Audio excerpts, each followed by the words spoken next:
It doesn't sound like the Pixel 9 Pro Fold will be worth the price.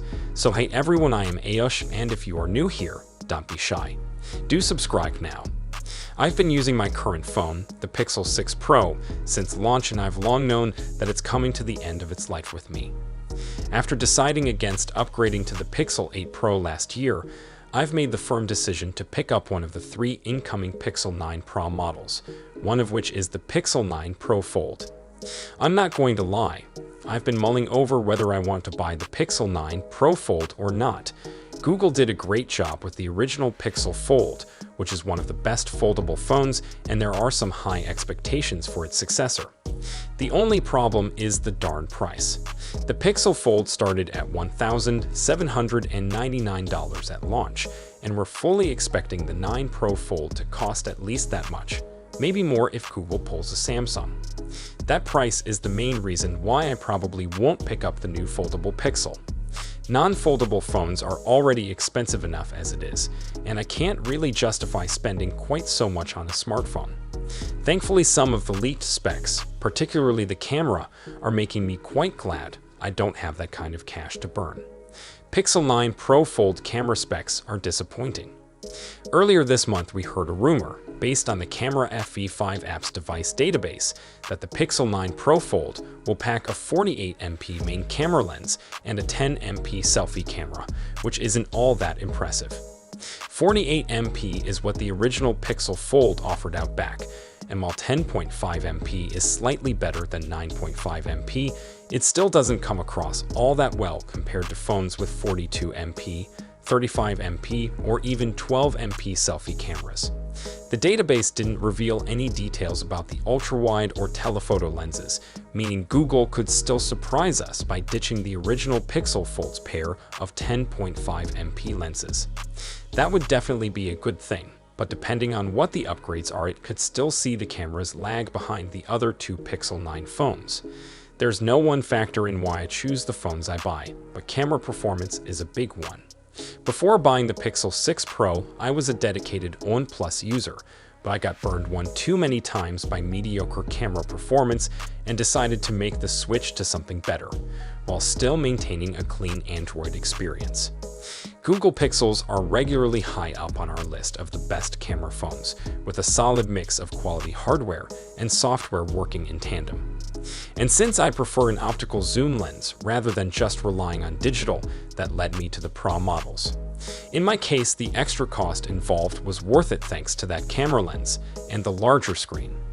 Camera hardware isn't everything, of course, and Google Pixels are the perfect example of that in action. Google was one of the last major phone companies to adopt the multi-lens camera, only adding a second lens to the Pixel 4 in 2019. Before that, the company insisted its software was so good that the second camera wasn't needed, and there was no denying that those cameras were very good. Plus, these days, with the advancements in AI and machine learning, those photos should be coming out better than ever, all thanks to the software. So we can't say for sure how much better or worse the Pixel 9 Pro Fold's camera might be compared to the Pixel 9 Pro and 9 Pro XL. The fact the main camera may not be the same as the non-folding models doesn't fill me with confidence. Still makes the latest foldables hard to justify. If I'm going to be paying a premium for a foldable phone, I expect to at least have parity with the flagship equivalent. Ideally, something better would help make that price more worthwhile, but that might be asking too much. Just look at the difference between the camera hardware on the Samsung Galaxy S24 Ultra and the Galaxy Z Fold 6.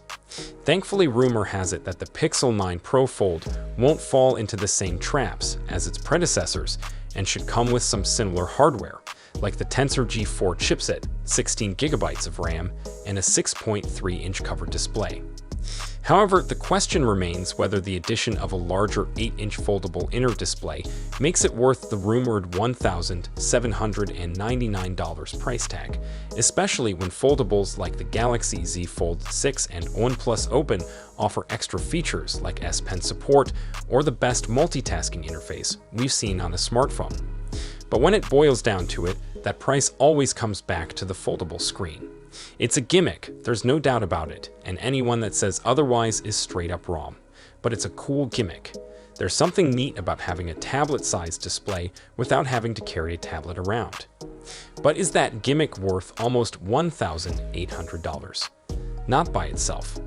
Therein lies the main problem with foldables, the astronomical price. Not only are they nearly double the price of a lot of non-folding flagships, it doesn't necessarily feel like they're offering two phones worth of stuff to justify it. Just a hinge and an extra big screen. I've used foldable phones many times and generally have a good experience with them. But would I ever buy one for myself? I might be tempted to pick up a flagship flippable one day, like the Motorola Razr Plus 2024, but I'd still have to consider whether my money would be better spent on a non-folding phone.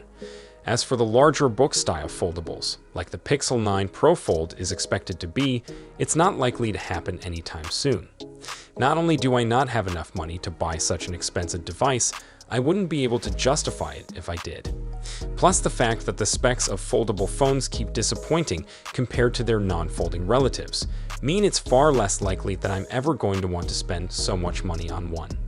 Let's just hope that phone makers, including Google, get the message over the next couple of years and start offering more incentives to spend so much money on a single device. But here's the real question.